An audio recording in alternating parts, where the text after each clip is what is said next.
¿Por qué algunas personas comandan respeto sin hablar, mientras otras son ignoradas? Su voz se pierde en el eco de la indiferencia.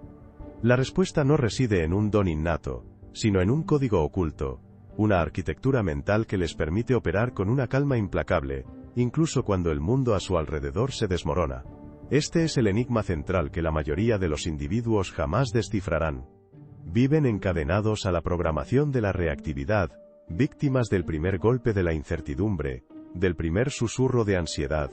Pero tú, estratega, no estás aquí para sobrevivir, estás aquí para dominar. Y para ello, necesitas la clave para silenciar el ruido, para transformar la ansiedad de un adversario en un catalizador de tu poder. Vamos a decodificar el hábito de 2 minutos de Séneca, un protocolo táctico que no solo sofoca la ansiedad al instante, sino que te arma con una fortaleza inexpugnable.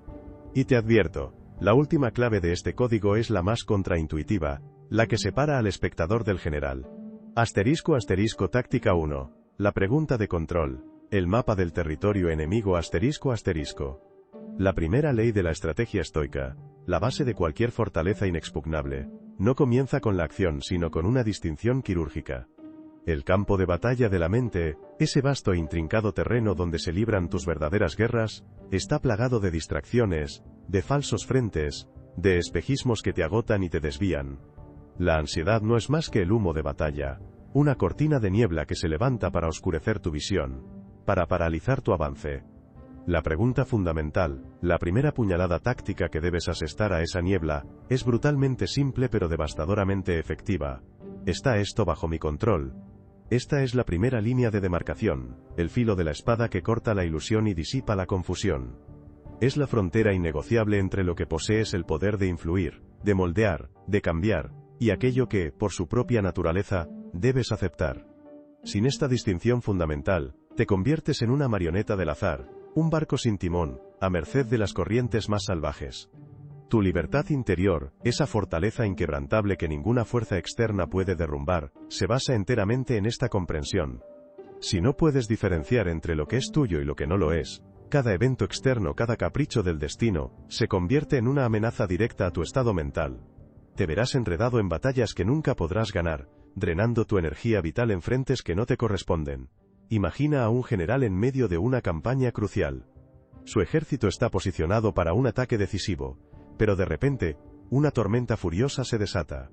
El cielo se oscurece, el terreno se convierte en un lodazal, la visibilidad se reduce a cero. La primera reacción de un comandante inexperto sería la frustración, la queja amarga contra los elementos, la desesperación por un plan de ataque que se desmorona ante sus ojos. Intentaría, inútilmente, controlar la tormenta, deseando que cesara, maldiciendo su existencia. Pero un estratega superior, un general estoico, sabe que la lluvia no se negocia. La pregunta crucial que se formula no es, ¿cómo detengo la lluvia?, sino, ¿cómo adapto mi estrategia a pesar de la lluvia? Su foco se desplaza de lo incontrolable, el clima, a lo controlable. Su respuesta, su formación, su táctica. Quizás retrasa el ataque, o cambia la ruta, o utiliza la visibilidad reducida a su favor en una maniobra de flanqueo. La tormenta sigue ahí, pero su impacto en la misión se mitiga porque el general ha reorientado su energía. Considera la historia de un mercader cuya nave, cargada con la fortuna de su vida, naufraga en una tormenta inesperada. Su angustia, la ansiedad que lo consume, se centra inicialmente en la pérdida irrecuperable de la carga, en el capital esfumado, en el trabajo de años desvanecido en las profundidades. Se ahoga en la desesperación por lo que ya no puede cambiar, por lo que está irrevocablemente fuera de su esfera de influencia. Pero si su foco fuera la pregunta, ¿qué puedo controlar ahora? Su respuesta sería radicalmente diferente. No se lamentaría por el oro hundido, sino que dirigiría su atención a salvar vidas, a encontrar un refugio seguro para los supervivientes, a planear el regreso, a buscar nuevas oportunidades. La clave, y esto responde al microloop que sembré, ¿por qué la mayoría de las personas se ahogan en la desesperación cuando la marea sube, en lugar de aprender a navegarla? Es pivotar el foco de la impotencia externa a la agencia interna. La verdadera fuerza no reside en manipular el mundo a tu antojo, sino en gobernar tu respuesta a él con una precisión inquebrantable, El error común que debilita a la mayoría es lo que llamo la programación de la reactividad. El enemigo abstracto aquí es doble: la ilusión de control total y la tiranía de lo incontrolable. La vasta mayoría de las personas vive en una prisión autoimpuesta, una celda cuyas barras están forjadas por su incapacidad para distinguir entre estos dos dominios. Se desgastan en batallas perdidas antes de que siquiera comiencen, luchando contra molinos de viento que su propia mente ha conjurado. Confunden la influencia, que es limitada y contextual, con el control absoluto, que es una fantasía. Se agotan persiguiendo fantasmas. El correo electrónico irritante que no puedes desenviar, el tráfico insoportable en el que estás atrapado, la opinión ajena que no puedes silenciar, la enfermedad de un ser querido que escapa a tu dominio, la economía global que fluctúa sin tu permiso. Intentar controlar lo incontrolable es el sumidero definitivo de la energía vital, la fuga de poder más devastadora. Es entregar las riendas de tu estado mental, tu paz, tu capacidad de acción, a fuerzas externas y a los caprichos del destino. Es la trampa de la víctima, donde cada evento externo, por trivial que sea, se convierte en una excusa conveniente para la desregulación interna, para el estallido de la ansiedad. La ansiedad, entiéndelo bien, no es el evento en sí, es tu reacción visceral e ineficaz, al intentar manipular o resistir aquello que está fuera de tu esfera de control. El protocolo de la línea de demarcación es tu contraataque. Cuando la ola de ansiedad te golpee, cuando esa sensación de pánico comience a ascender por tu pecho, detente. Detente por completo. Si el entorno lo permite, cierra los ojos por un instante, inhala lenta y profundamente, exhala con la misma deliberación. Y luego, con la brutal honestidad de un estratega evaluando el terreno, formula la primera pregunta: ¿está esto bajo mi control? Sé implacable en tu autoanálisis. No te mientas. Si la respuesta, después de una evaluación fría y desapasionada, es un resonante NO, entonces tu siguiente acción no es la lucha, sino la aceptación radical. No me refiero a la resignación pasiva, a la entrega cobarde, sino a una aceptación estratégica. Es el general que, al reconocer la inexpugnable fortaleza enemiga, no la ataca de frente en un asalto suicida. En cambio, desvía sus recursos, su inteligencia, su energía, hacia un flanco más débil, hacia un objetivo más alcanzable, o hacia una retirada táctica que le permita reagruparse y preservar sus fuerzas. Pero si la respuesta a la pregunta, ¿está esto bajo mi control?, es un claro sí, entonces, la pregunta se transforma, se refina. ¿Qué acción específica puedo tomar ahora mismo? Y aquí la precisión es vital. No es una lista de 20 tareas abrumadoras, sino la primera, la más pequeña, la más directa, la más tangible de las acciones que puedes ejecutar en este preciso instante. Es el primer paso en la dirección correcta. Es el correo electrónico que debes enviar, la llamada que debes hacer, la investigación que debes iniciar, la conversación difícil que debes tener. Este enfoque quirúrgico te libera del aturdimiento de la sobrecarga y te enfoca en la agencia. Esto es lo que responde al microloop. La clave es pivotar el foco de la impotencia externa a la agencia interna. La verdadera fuerza no reside en la quimérica ambición de manipular el mundo, sino en la capacidad de gobernar tu respuesta a él, con una voluntad de hierro. Has trazado tu mapa de batalla. *** gancho de transición, mesoloop, ***. Una vez que has trazado la línea de batalla, una vez que has discernido el territorio bajo tu mando, y el que está más allá de tu influencia, el siguiente paso es reconocer la verdadera naturaleza del enemigo. Porque la mente ansiosa, esa astuta operadora de engaños, no teme lo real, lo presente, lo tangible. No, su arma principal es el fantasma de lo que podría ser una proyección distorsionada y magnificada de futuros catastróficos. Y para desarmar ese fantasma, para despojarlo de su poder ilusorio, necesitamos la segunda clave del código, la proyección estratégica. Táctica 2. La proyección estratégica. El desmantelamiento del fantasma ***. La ansiedad, como un maestro del engaño, opera en las sombras de la anticipación. Su arma principal no es el dolor presente, no es la dificultad tangible que enfrentas en este preciso momento, sino el terror futuro, magnificado y distorsionado por una imaginación sin riendas. La segunda pregunta clave de este protocolo de 2 minutos, ¿qué es lo peor que realmente podría pasar?, es la herramienta más potente que tienes para despojar a ese fantasma de su poder. No lo confundas con un ejercicio de pesimismo o de autoflagelación mental. Es, por el contrario, un acto de realismo brutal. una confrontación directa con la verdad desnuda de tus peores escenarios. Es forzar a tu mente, que tiende a vagar por senderos de catástrofe indefinida, a aterrizar en la realidad de lo que es verdaderamente posible. La mayoría de las veces, cuando obligas a tu mente a definir con precisión ese peor escenario, te das cuenta de que no es tan catastrófico, tan terminal, tan aniquilador como la imaginación en pánico lo había pintado. Y si, por rara casualidad, lo peor es, de hecho, devastador, al menos lo habrás enfrentado en tu mente, en un entorno controlado y seguro, antes de que te golpee por sorpresa en el mundo exterior. Esta es la esencia de la premeditación de los males, una práctica estoica milenaria. Piensa en el entrenamiento de un espía de élite. Un agente de alto nivel es entrenado para resistir la tortura. No lo hace con la ingenua esperanza de que nunca ocurrirá. Lo hace simulando el dolor, preparándose mentalmente para los escenarios más brutales, visualizando cada detalle de la experiencia. Cuando llega el momento, si es que llega, el impacto no es el mismo. Ya ha recorrido ese camino en su mente.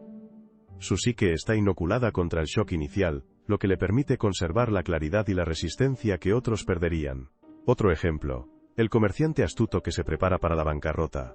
No la desea, ni la busca, pero ha calculado sus escenarios. Ha considerado qué haría si lo perdiera todo, dónde viviría, cómo reconstruiría su vida desde cero, qué habilidades le quedarían. Cuando una crisis económica golpea, mientras otros entran en un pánico paralizante, él ya ha trazado un mapa de escape. Su mente, al haber visitado el abismo y haber encontrado un camino de regreso, ya no le teme. El microloop aquí es crucial. ¿Por qué la simple visualización de un resultado negativo, en lugar de paralizar, puede de hecho liberar un poder inmenso? La respuesta radica en que transforma lo desconocido y aterrador en un territorio explorado, y por lo tanto, menos amenazante. El error común que comete la inmensa mayoría es lo que yo denomino la parálisis por el análisis catastrófico no estructurado. El enemigo abstracto aquí es la imaginación desbocada sin anclaje en la realidad. Las mentes no entrenadas se revuelcan en un ciclo infinito de ¿qué pasaría si? Una espiral descendente de escenarios hipotéticos que nunca llegan a una conclusión, que nunca se definen con precisión. Saltan de un miedo a otro, acumulando capas de terror irracional sobre una base de incertidumbre. El problema no es pensar en lo peor, sino pensarlo de forma desordenada, sin un propósito táctico, sin una metodología. Es como un soldado inexperto en territorio hostil que ve cada sombra, cada susurro del viento, como un enemigo inminente. Gasta toda su munición, toda su energía en fantasmas y en amenazas imaginarias, quedando completamente desarmado, exhausto y vulnerable cuando la amenaza real finalmente se presenta. Se confunde el peor escenario con el peor escenario posible imaginado por una mente en pánico. Y la mente ansiosa, entiéndelo bien, es un artista del hiperbólico, un maestro de la exageración. Su objetivo no es la precisión, sino la abrumadora sensación de amenaza. La mayoría de las personas se niegan a mirar al abismo, creyendo que si lo ignoran desaparecerá. Pero el abismo, al no ser confrontado, se agranda en su imaginación, se vuelve más monstruoso. El protocolo de la proyección táctica es tu contramedida. Una vez que has distinguido lo que está bajo tu control de lo que no lo está, si la ansiedad persiste, si el nudo en el estómago aún te oprime, entonces formula la segunda pregunta. ¿Qué es lo peor que realmente podría pasar? Y aquí, la precisión es tu arma. No te quedes en una generalidad vaga como, voy a fracasar, o todo saldrá mal. Desglosa esa catástrofe, en sus componentes más pequeños, más tangibles, más dolorosos pero definidos. Pregúntate, ¿cómo se ve ese fracaso en detalle? ¿Perderé mi trabajo? Si lo pierdo, ¿qué significa eso para mis finanzas? ¿Perderé mi casa, mi reputación? ¿Me quedaré solo? ¿Enfermaré? ¿Moriré? Fuerza a tu mente a visualizar el peor resultado con la mayor claridad posible. Y una vez que lo has identificado, una vez que has despojado al fantasma de su velo de misterio, formula la pregunta que lo desarma. ¿Podría sobrevivir a eso? ¿Podría reconstruirme si esto ocurriera? La respuesta casi invariablemente será sí. Será doloroso, sí. Será difícil, sí. Pero no será terminal. Y este ejercicio, esta confrontación lúcida con la peor verdad, te otorga una ventaja psicológica inmensa. Despoja al miedo de su poder, porque el miedo prospera en lo desconocido. Al definir lo peor, lo haces conocido, y por lo tanto, manejable. Esto es lo que responde al microloop. La anticipación calculada de lo peor es una forma de inoculación mental. Te permite prepararte, no para evitarlo, pues algunas cosas son incontrolables, sino para enfrentarlo con un plan, con una estrategia, con una resiliencia preentrenada. Y, paradójicamente, al estar preparado para lo peor, a menudo reduces la probabilidad de que ocurra, o al menos mitigas su impacto cuando lo hace. Has entrenado tu mente para la batalla más oscura, y ahora, la oscuridad no te paraliza. Alto. Detente un momento. Ya hemos descifrado dos códigos fundamentales en el arte de la estrategia mental. Primero, el código de la demarcación, que te permite separar el grano de la paja, lo controlable de lo incontrolable, estableciendo las fronteras de tu soberanía interna. Segundo, el código de la proyección táctica, que te arma con la capacidad de despojar al fantasma de la ansiedad de su poder, enfrentando lo peor para desarmar su impacto, transformando el terror difuso en un riesgo calculado y por lo tanto gestionable. Has aprendido a trazar tu campo de batalla con precisión quirúrgica y a identificar la verdadera naturaleza de la amenaza. Has ganado 2 rounds. Pero la pieza final, la clave maestra que une estos dos principios y transforma la mera supervivencia en dominio absoluto, es la que vamos a revelar a continuación. Es la esencia misma de tu fortaleza inexpugnable, el catalizador que convierte el caos en carácter. Si te identificas con esta precisión táctica, con esta búsqueda incansable de la ventaja estratégica, en cada faceta de la vida, entonces no eres un espectador pasivo, eres un recluta. Únete a nuestra legión de estrategas. Comenta estrategia abajo, y suscríbete para recibir todos nuestros briefings tácticos directamente en tu línea de frente. La información es poder, pero la aplicación es dominio. Te esperamos en el campo de batalla de la mente. *** táctica 3. La activación virtuosa. El armamento interno ***. Las dos primeras tácticas que hemos decodificado son, por naturaleza, defensivas. Son herramientas de reconocimiento, de distinción, de preparación. Te permiten evaluar el terreno, identificar al enemigo y desarmar sus ilusiones. Pero esta tercera táctica, esta tercera pregunta, es la ofensiva. Es la que construye el dominio, la que forja el carácter y transforma la adversidad de un obstáculo en una oportunidad. La pregunta es, ¿cómo puedo usar la virtud, calma, coraje, sabiduría, justicia, templanza, persistencia, en este momento? Esta es la pregunta que eleva la experiencia, que transforma la presión de la ansiedad en un gimnasio para el alma, en un campo de entrenamiento para tu esencia más elevada. La maestría estoica no se trata de eliminar la ansiedad por completo, como si fuera una enfermedad a erradicar. Se trata de trascenderla, de usarla como un catalizador. Cada momento de presión, cada ola de ansiedad, cada desafío imprevisto, no es una maldición, sino una oportunidad. Una oportunidad para ejercer tu carácter, para demostrarte a ti mismo y al mundo de qué estás hecho, para manifestar tu mejor versión. Es la culminación del estoicismo aplicado. No es evitar el sufrimiento o el malestar, sino usarlos deliberadamente como un crisol para el crecimiento, para la manifestación de tu potencia interior. Imagina a un gladiador herido en la arena. Su cuerpo está agotado, la sangre fluye, el dolor es inmenso, la mayoría se rendiría, se derrumbaría.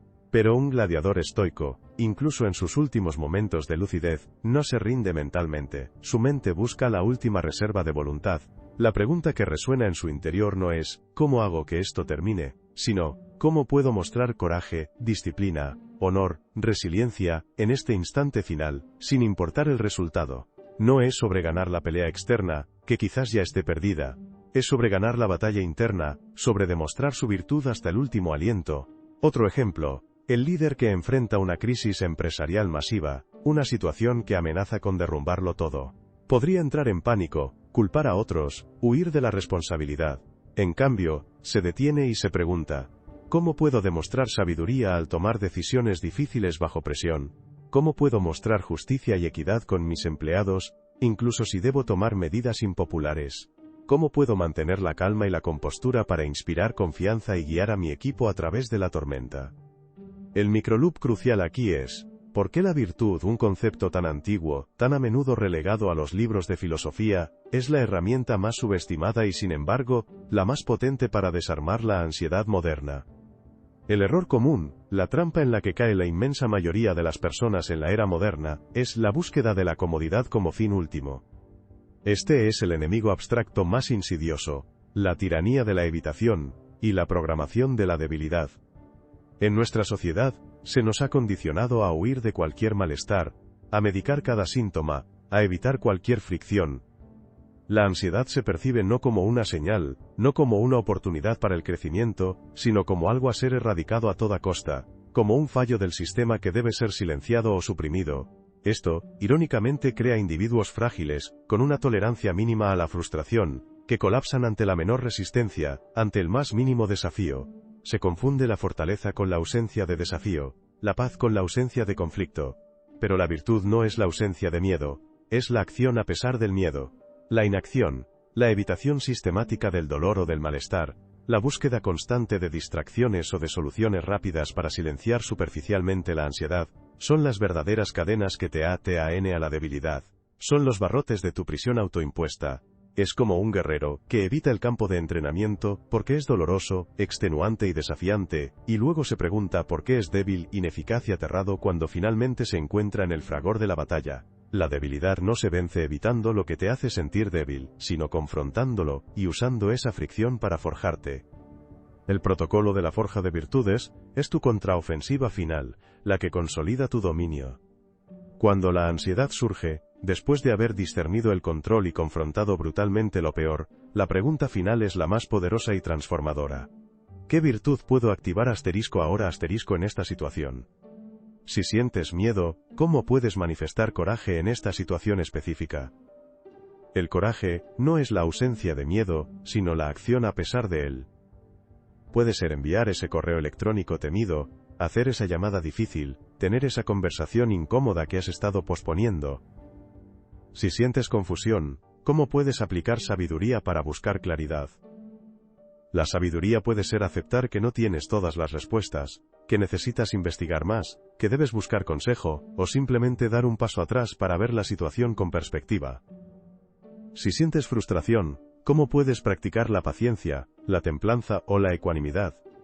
La calma puede ser simplemente una respiración profunda y consciente en medio del caos, un anclaje en el presente. No se trata de un ideal abstracto, de una vaga aspiración filosófica, sino de una acción concreta, una manifestación tangible de tu carácter. Cada vez que aplicas una virtud en el momento de la verdad, no solo silencias la ansiedad, sino que, de hecho, la utilizas. La transformas en la forja donde se templa tu carácter. Responde al microloop. La virtud no es un lujo filosófico para los ociosos, es la munición más potente en tu arsenal psicológico. Es el músculo del carácter que se fortalece con cada repetición bajo presión, convirtiendo la adversidad en tu mayor aliado para el dominio. La ansiedad deja de ser un enemigo que te paraliza y se convierte en tu campo de entrenamiento personal, un gimnasio mental donde forjas la versión más fuerte y resiliente de ti mismo. Así, la presencia de la ansiedad se convierte en una oportunidad para la excelencia, no en una excusa para la debilidad. Hemos viajado a través de los códigos ocultos de la mente, despojando la ansiedad de su poder y revelando su verdadera naturaleza como un catalizador. El enigma central que planteamos al inicio, ¿por qué algunas personas comandan respeto sin hablar, mientras otras son ignoradas, su voz se pierde en el eco de la indiferencia? No se trataba de carisma innato o de una suerte arbitraria. Se trataba en esencia, de un dominio interno forjado en el crisol de la adversidad. Las personas que comandan respeto sin necesidad de grandes discursos, son aquellas que han silenciado el ruido de su propia ansiedad, no huyendo de ella, no medicándola, sino enfrentándola con una estrategia implacable, con una precisión quirúrgica. Han internalizado y aplicado el hábito de 2 minutos de Séneca, este protocolo táctico que hemos decodificado. Han aprendido a discernir el control, a trazar las fronteras de su influencia, y a aceptar con una calma estratégica, lo que está más allá de su poder. Han aprendido a desmantelar los fantasmas del futuro, enfrentando lo peor para despojarlo de su terror ilusorio. Y, lo más crucial, han aprendido a activar sus virtudes en cada momento de presión, transformando la adversidad en una oportunidad para forjar su carácter. Este sistema, esta arquitectura mental estoica, no busca erradicar la ansiedad por completo, la transforma. La convierte de un adversario que te paraliza en un catalizador que te impulsa. Te libera de la programación de la reactividad, donde eres un esclavo de tus impulsos y las circunstancias externas. Te libera de la tiranía de la validación externa, donde tu valor depende de la opinión ajena. Y te eleva por encima del ruido de la mediocridad, esa cacofonía de quejas y excusas que ahoga a la mayoría. Te convierte en el general de tu propia mente, capaz de operar con una calma imperturbable y una precisión táctica incluso bajo el fuego más intenso, cuando otros entran en pánico. El respeto, entiéndelo bien, no se exige con palabras, se irradia. Se irradia desde una fortaleza inexpugnable construida ladrillo a ladrillo con la aplicación constante de estos protocolos. Es el respeto que surge de saber que eres el arquitecto de tu respuesta, no la víctima de tus circunstancias. Es el respeto que nace de la autodisciplina, de la resiliencia y del dominio interno. Tu misión no termina con la comprensión de estos códigos. La teoría es inútil, una mera colección de datos sin valor, sin la aplicación. Quiero que este hábito de 2 minutos se convierta en tu reflejo, en tu segunda naturaleza. La próxima vez que la ola de ansiedad golpee, cuando sientas ese nudo en el estómago, cuando el torbellino de pensamientos negativos comience a arrastrarte, detente. Detente por 2 minutos, aplica las 3 preguntas con la misma precisión que un cirujano maneja su bisturí, y luego, actúa. Quiero que informes tus hallazgos. Comenta 2 minutos, si estás listo para implementar esta táctica en tu vida, para hacerla tuya. Comparte este briefing con otro estratega que necesite esta ventaja, que busque transformar su propia ansiedad en una fuente de poder. Y suscríbete para unirte a nuestro batallón de élite. Porque la verdadera victoria no se mide en la ausencia de batalla, sino en el dominio, la calma y la precisión que demuestras en cada una de ellas. La guerra por tu mente, tu respeto y tu dominio, ha comenzado. Y tú, estás armado.